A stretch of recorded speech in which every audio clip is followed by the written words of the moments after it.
The most dangerous man in any negotiation is not the one with the best argument.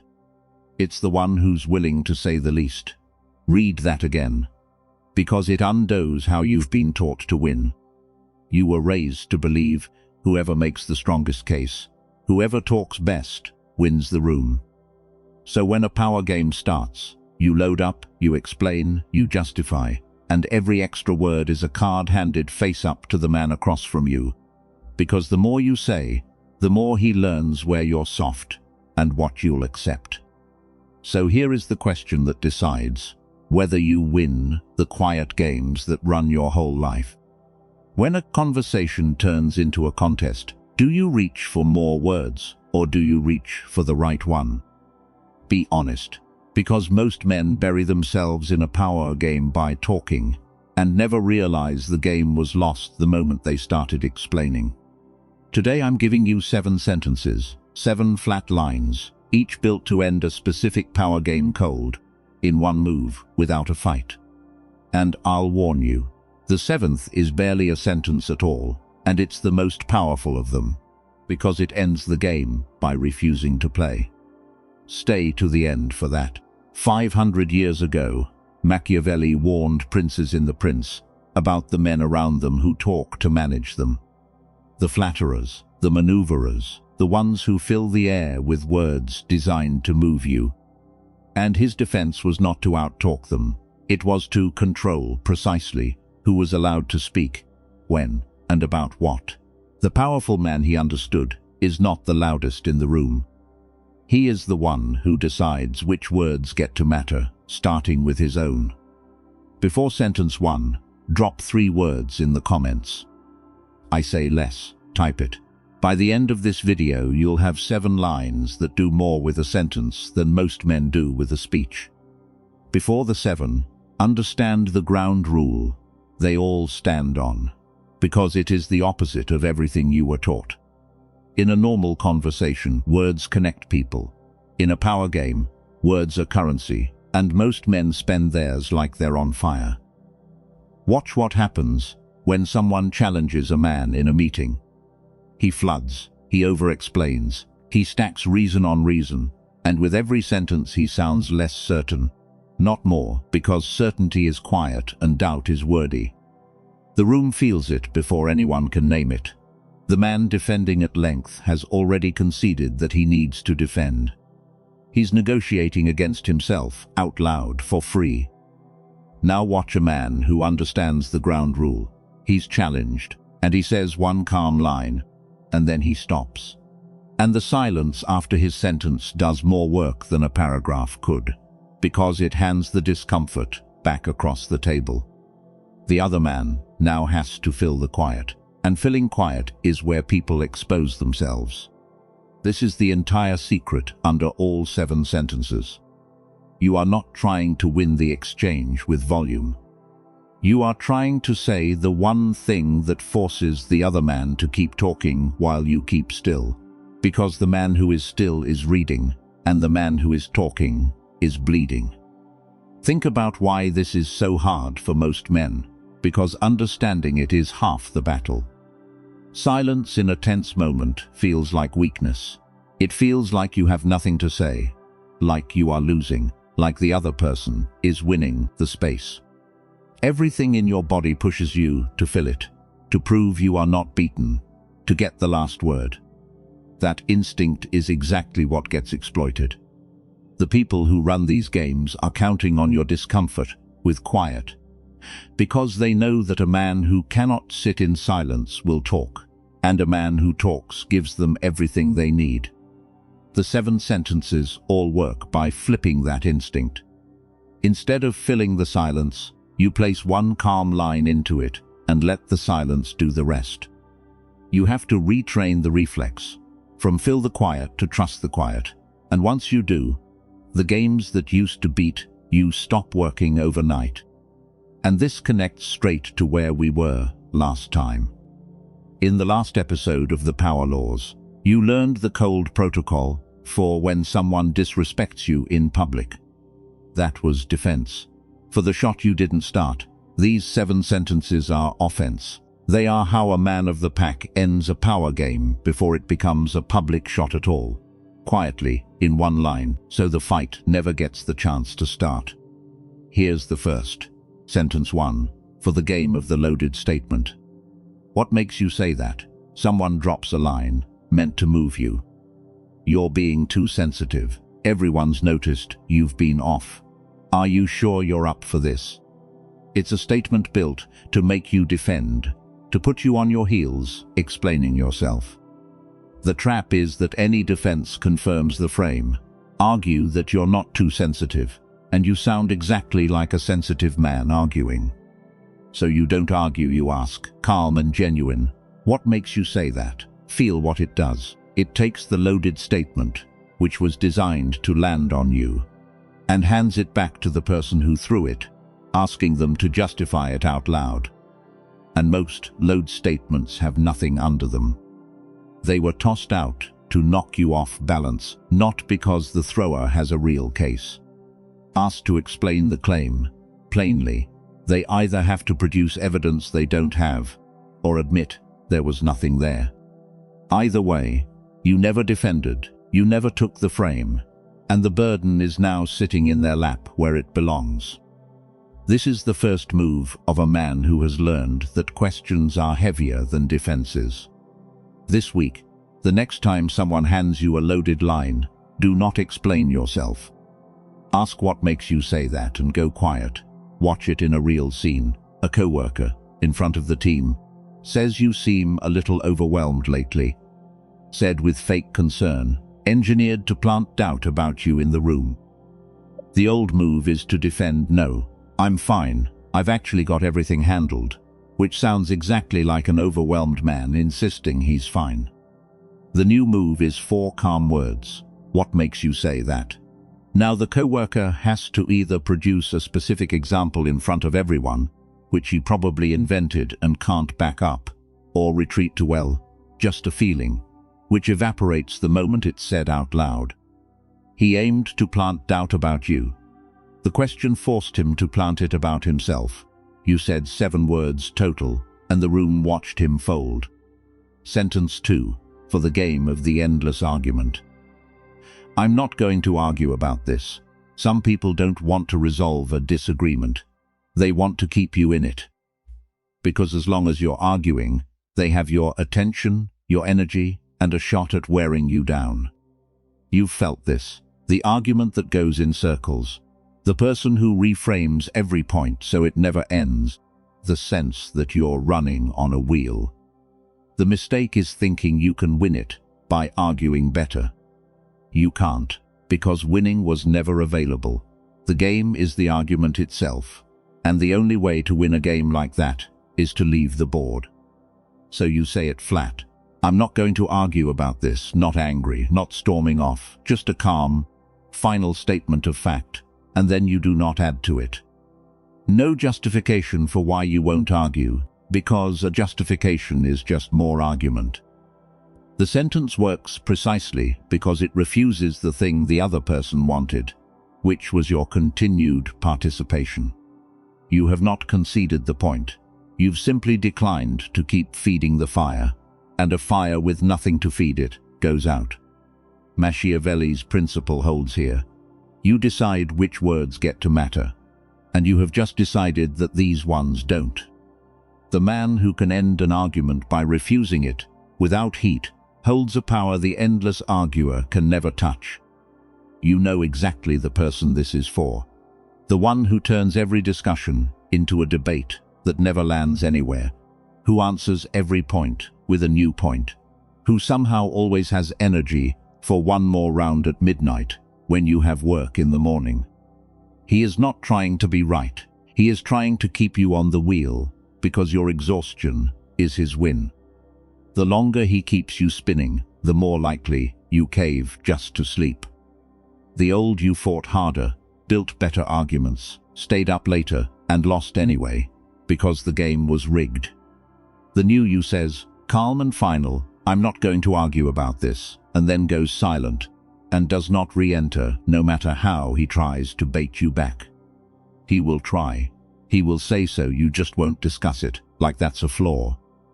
Do not take the bait. The sentence already won. Every second you don't add to it, it wins again. Sentence 3. For the game of the pressure close. I'll need to think about that. This is the sentence that saves you money, jobs, and years. Someone wants a yes, now, before you've had time to think, because pressure is how weak offers get accepted. The car salesman with the deal that ends today. The boss piling on work in the moment you've just been praised, before you can count the cost. The person who needs your answer this second. Speed is the weapon. They know that given time, you might see the thing clearly and say no, so they engineer a moment where saying no feels impossible. The counter is not to fight the pressure, it's to remove its oxygen, which is time. I'll need to think about that.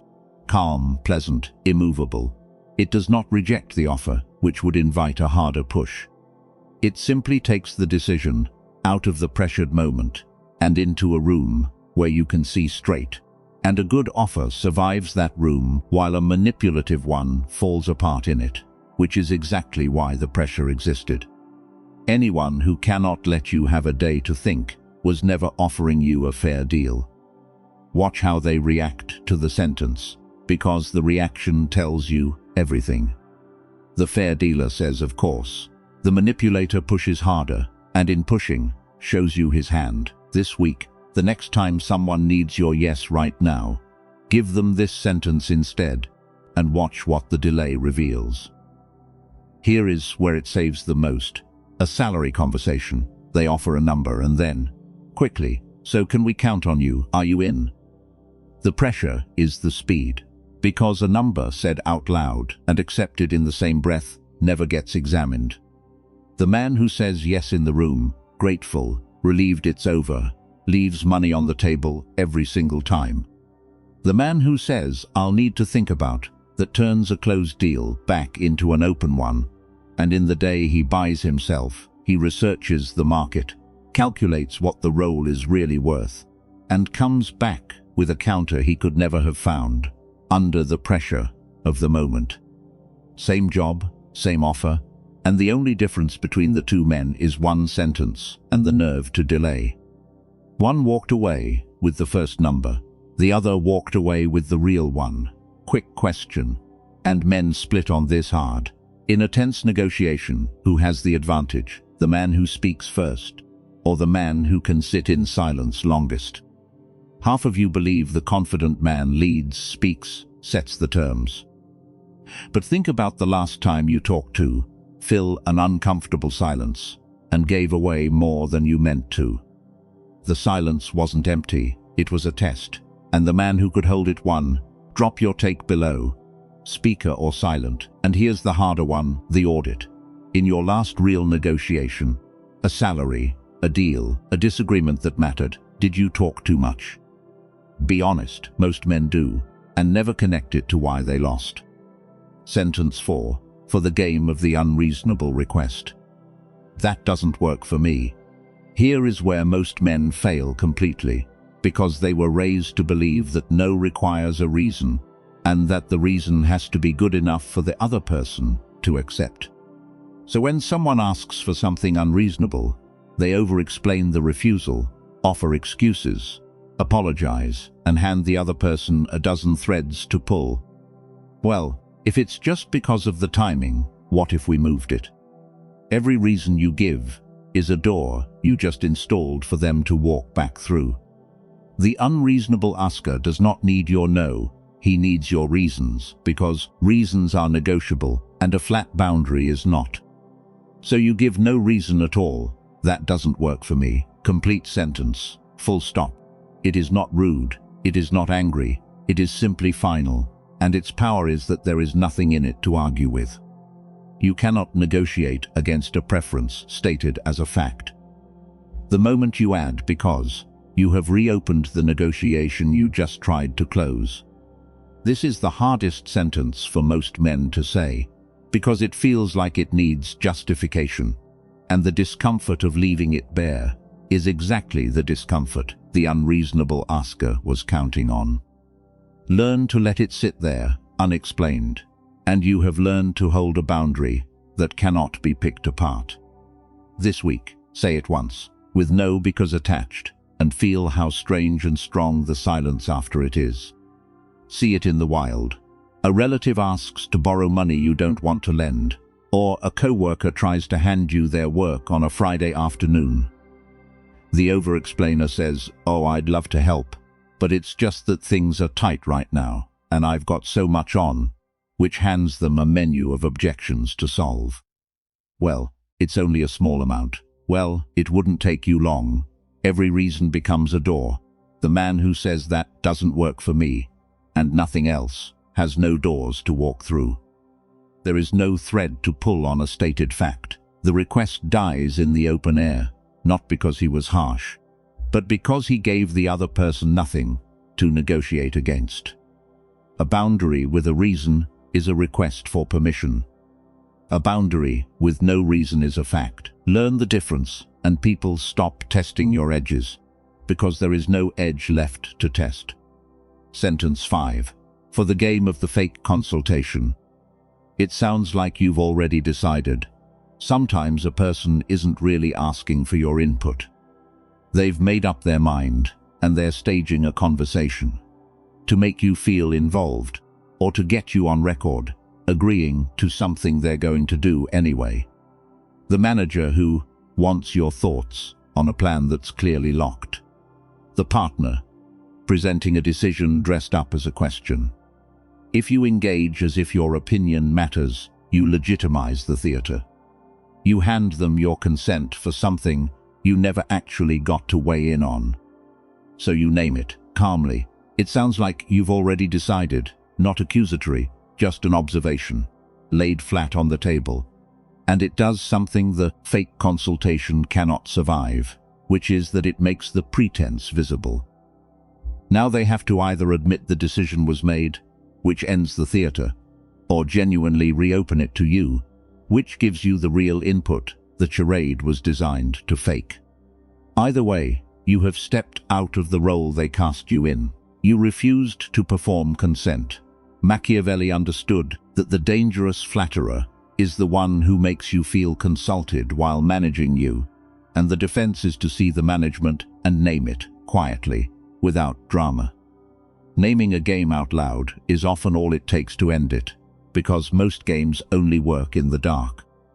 Watch it at work, where this one lives. Your manager calls you in to get your input on a reorganization that, from the first sentence, is obviously already decided. The slides are made. The dates are set. He is not asking. He is building a paper trail that says you were consulted, so that later, when it goes badly, you were part of it. The man who plays along, who offers thoughtful input on a done deal, has just co-signed a decision he had no real part in, and he will own a piece of the blame, with none of the power. The man who says calmly, "It sounds like you've already decided," does something the manager did not plan for. He declines the role of the consulted rubber stamp. Now the manager has to drop the act and admit it's decided, which frees you of any ownership, or actually open the decision, which hands you the real influence the meeting was pretending to offer. You did not accuse him of anything. You just described what was happening, out loud, and the description ended the performance. Sentence 6. For the game of the emotional flood. I hear you. Some people, when they want to move you, escalate. They get louder, more intense, more emotional. Not because the emotion is fully real, but because they've learned that your discomfort with their intensity makes you cave. You felt it. The person whose volume rises until you give in just to make it stop. The one who floods the room with feeling so that staying calm feels cruel. If you match their intensity, you're in a shouting match, which they're better at. If you cave to make it stop, you've taught them that flooding works, and they will flood you forever. So you neither match nor cave, you say. Calm and steady, I hear you, and then nothing. It is not agreement. It is not surrender. It is a flat acknowledgement that refuses to give them either the fight or the fold they were escalating toward. "I hear you" says, "I am not going to match your intensity, and I am not going to be moved by it either." And it leaves them with nowhere to climb, because the escalation only works if you climb with them. Held calm, repeated if needed, with no extra words, it drains the flood, because a flood needs a slope to run down, and you have just made yourself flat ground. The man who can stay level in the face of engineered emotion cannot be steered by it. And a man who cannot be steered by emotion has closed the most common door people use to control him. You have lived on the receiving end of this one. The person who raises their voice a little more each round, until you agree to something, just to end the noise. The family member whose disappointment fills the whole room until you cave to lift it. The colleague who gets visibly, performatively upset the moment a decision doesn't go their way, and somehow you end up managing their feelings instead of holding your position. Every one of those is a flood, and every time you cave to stop it, you signed a contract that flooding works on you, and they have been cashing that contract ever since. "I hear you," said Flat, breaks the contract. It gives the emotion a witness without giving it a victory. It says, "Your feeling is noted, and your feeling is not the boss of this room." Say it, mean it, and stop, and the flood finds no slope, and a flood on flat ground is just a puddle that dries in the sun. Sentence 7, and I told you it was barely a sentence. Sentence 7 is nothing, it is silence, used on purpose. Here is the anchor of this whole video, and it is a real man who built an entire political career on this exact weapon.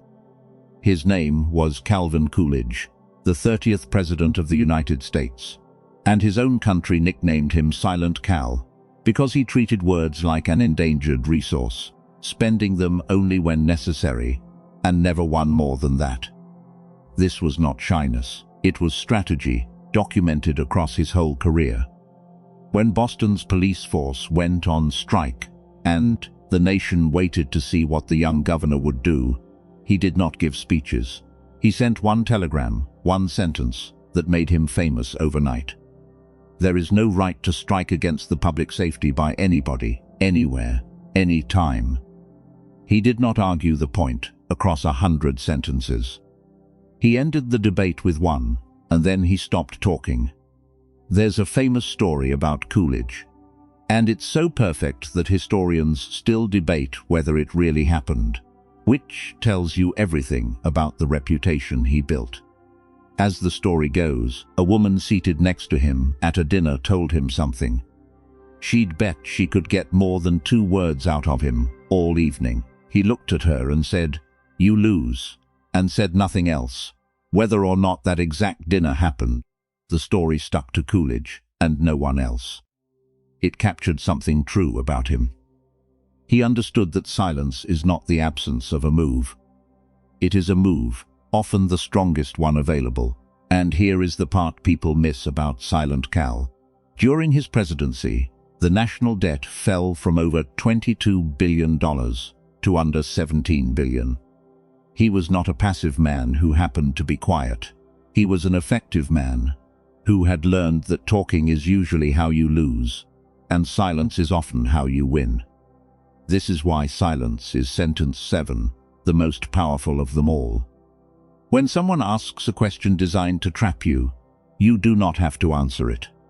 When someone makes a provocative statement waiting for your reaction, you can simply hold a calm gaze and say nothing, and let the statement hang in the air belonging to them. Silence cannot be quoted against you.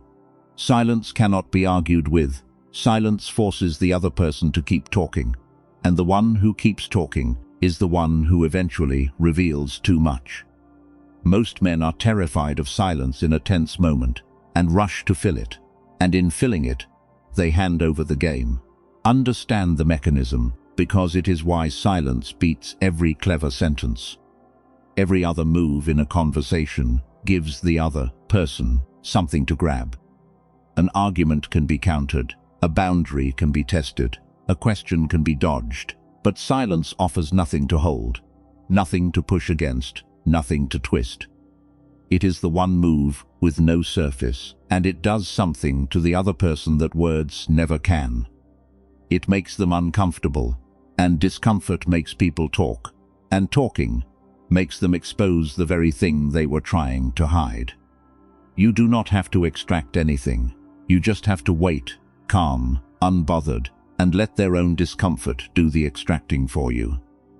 The man who has made peace with silence has a weapon that works while he does nothing at all. This week, in one tense moment when everything in you wants to fill the quiet, do not. Hold it and watch who breaks first. It will not be you. Now the turn, and sit with it, because it changes how you'll hear every conversation from here on. For 20 minutes, you've been collecting 7 weapons to use on other people.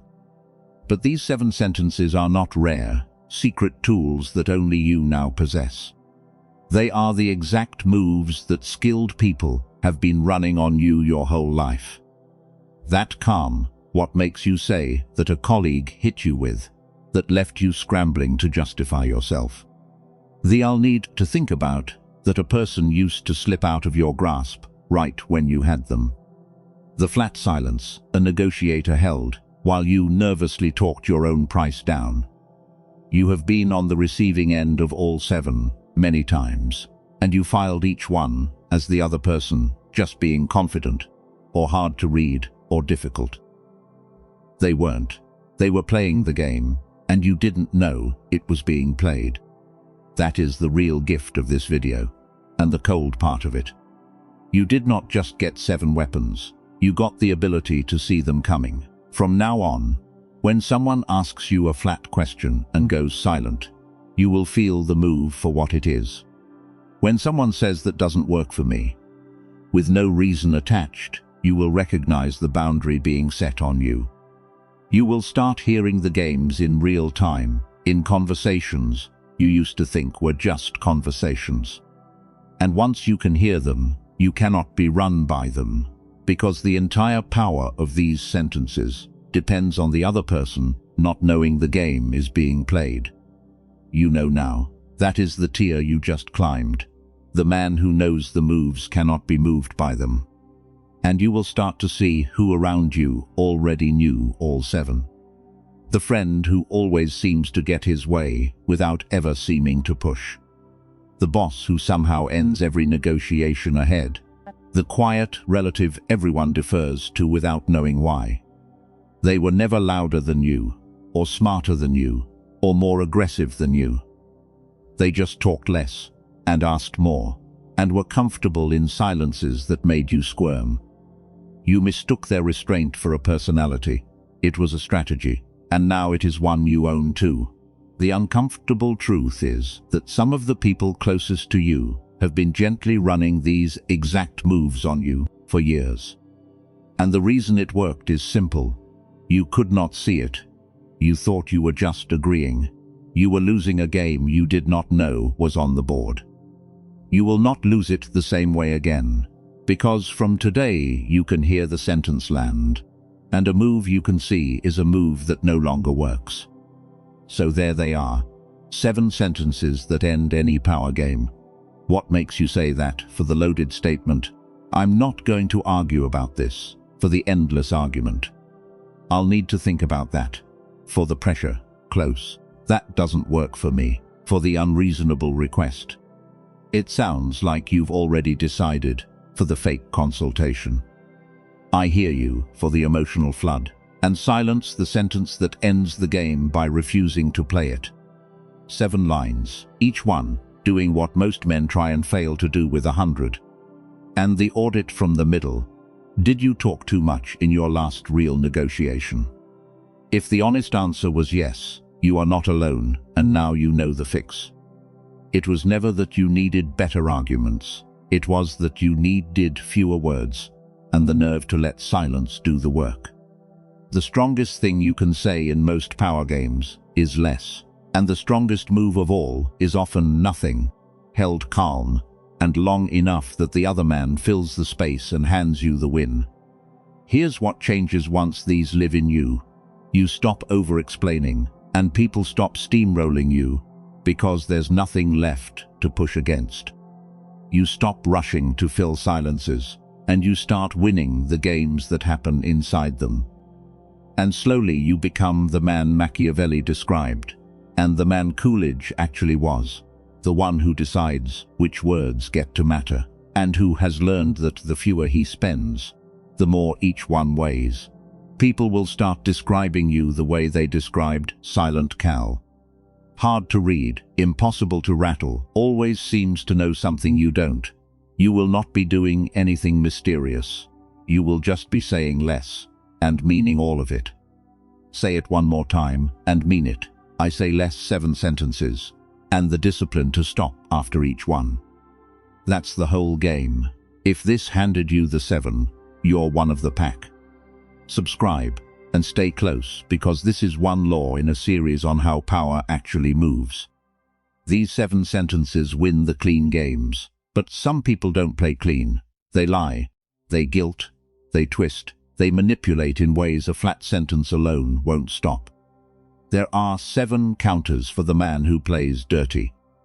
And the first thing you have to learn is how to name the weapon while it's still in his hand.